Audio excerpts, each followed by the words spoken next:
Contre-pouvoir, un documentaire en immersion dans les locaux de la rédaction d'El Watan, Malek Ben Smaïl, en immersion donc dans une rédaction, mais au fond et au-delà, en immersion dans tout un pays.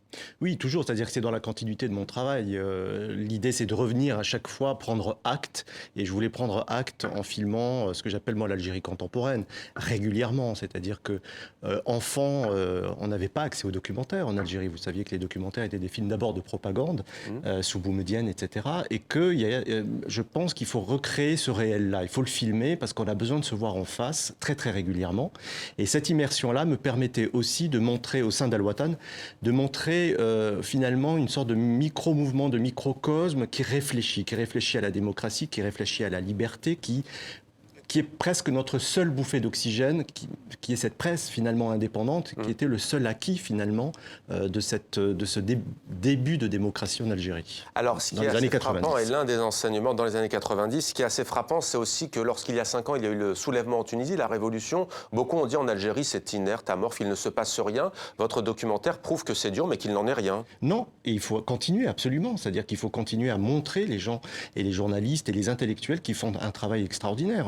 Je veux dire, on a des auteurs comme Kamel Daoud qui écrit, enfin Boualem Sansal, etc. Donc on a véritablement des possibilités. Il faut filmer, il faut continuer à prendre acte et il faut enregistrer cette mémoire contemporaine. Mais ces journalistes veulent savoir justement s'il y a cet état d'esprit toujours combatif au sein de la population ou si au fond les gens sont abrutis par le pouvoir, etc. C'est une des questions centrales aussi du film.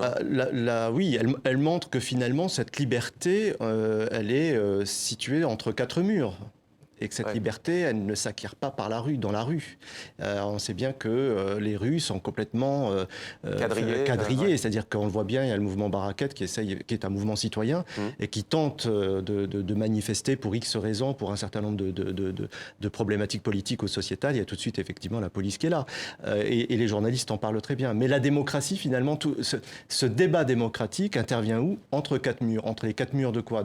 Ou d'une rédaction, mais aussi entre les 4 murs d'un hôpital psychiatrique, par exemple, où j'ai tourné un film Aliénation, où on montre effectivement que même les malades peuvent avoir effectivement la possibilité de s'exprimer dans un hôpital psychiatrique ou dans un salon de coiffure. Ou, voilà, c'est toujours dans les espaces privés, entre 4 murs, dans les familles, mais très rarement dans l'espace public. La liberté de la presse, c'est la liberté de faire des enquêtes, fouiller avec des documents, des preuves, mais le commentaire est libre.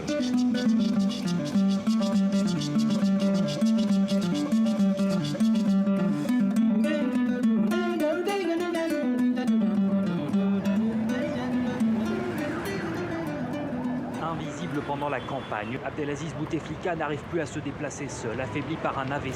Il est la président de la République par un maire. C'est un carnaval. C'est irréaliste qu'on vit avec cette campagne. C'est inimaginable. Allez, on se met au boulot quand même. Hein?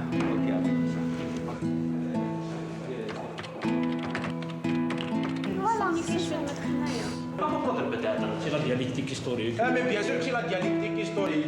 C'est des contradictions qui font avancer les sociétés. Quand c'est fait la journée, c'est fait la journée. Mais Romain, c'est clair. Non. Lui a dit, puisqu'on va voter pour les morts, moi je vais voter pour Boumedienne. Ça pose un problème, c'est tout, voilà. Il est en train d'empêcher de penser l'Algérien. L'Algérien ne doit pas penser. Il doit manger, dormir.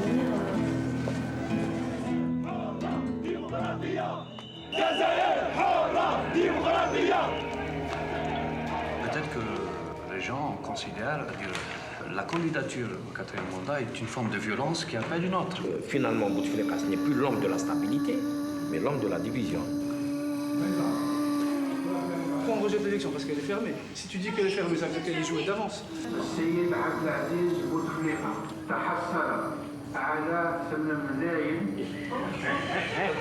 C'est un score à la soviétique. Oui. Ouais, ça va pas s'arrêter.